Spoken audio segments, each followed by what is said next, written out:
The call came just as I was parking at the hospital. My brother's name lit up my phone. 2 missed calls, then a text. We all voted that she should stay. It took me a few seconds to process it. Then another message appeared. She's fine. Just didn't fit in with the others. You can pick her up if you want. I stared at the words. At first, I thought it was a joke.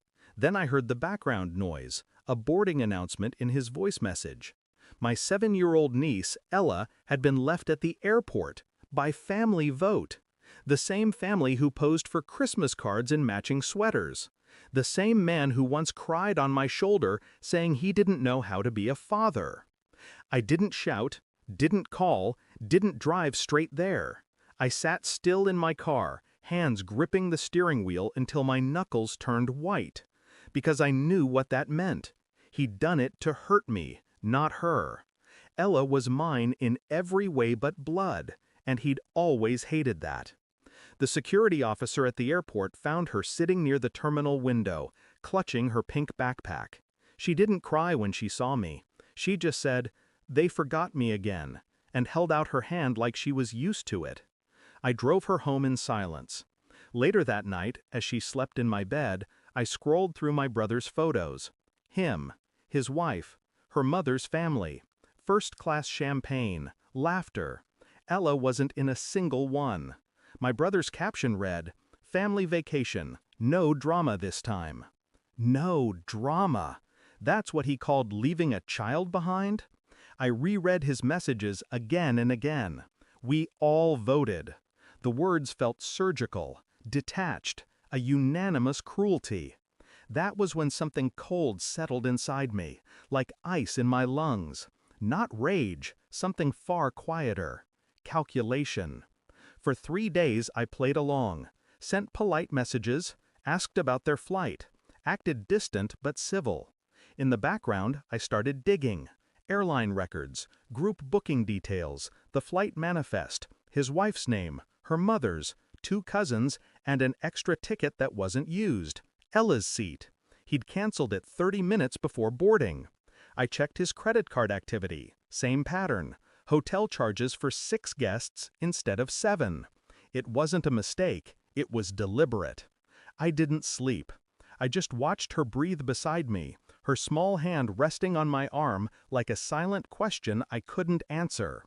By the 4th day, I'd mapped it all out. His itinerary, the business partner he was meeting, the inheritance papers waiting for my father's signature next month. He thought he was cleaning his image, removing distractions. And Ella, her mother's only daughter, was the distraction. I smiled, because for once he'd made my work easy. When he returned, he called like nothing had happened. "Hey, thanks for grabbing her. We were running late. She was being difficult." I interrupted. She was sitting by gate 43 alone for 3 hours. Silence. Then laughter. "You're so dramatic." I said nothing. The next morning, I delivered an envelope to his office. Inside, copies of the airline's passenger manifest, security footage stills of Ella at the terminal, a transcript of his canceled seat transaction, and a notarized draft of the inheritance revision removing him entirely. He called within minutes. His voice cracked. "You can't do that. You don't have the authority." "I do," I said. "Dad signed everything last night." He didn't speak for a while, then whispered, "You're insane." I smiled. "No, I'm precise." That evening, I invited him over. He arrived with the same arrogant calm he wore all his life, until he saw Ella running up to me, her arms around my neck. She looked at him and froze. He tried to smile. She hid behind me. That broke him more than the papers ever could. He looked smaller suddenly, fragile. "Tell her," I said. His eyes flickered. "Tell her what?" "The truth. That you voted her out." He shook his head. "She won't understand." I leaned closer. "She already does." He turned away. His hands trembled. I watched the weight of what he'd done settle in his shoulders. The guilt, the humiliation, the quiet knowledge that he'd been stripped of everything that made him a man. He left without a word. It's been 6 months. Ella still asks sometimes why her father doesn't call. I tell her the truth. He made a choice. She nods, accepts it. Children are honest that way. My brother, on the other hand, lost everything. The inheritance, the business, his wife's respect. They say he drinks now, wanders around with a phone full of photos of a child who no longer looks at him the same. I don't hate him. I don't feel anything at all.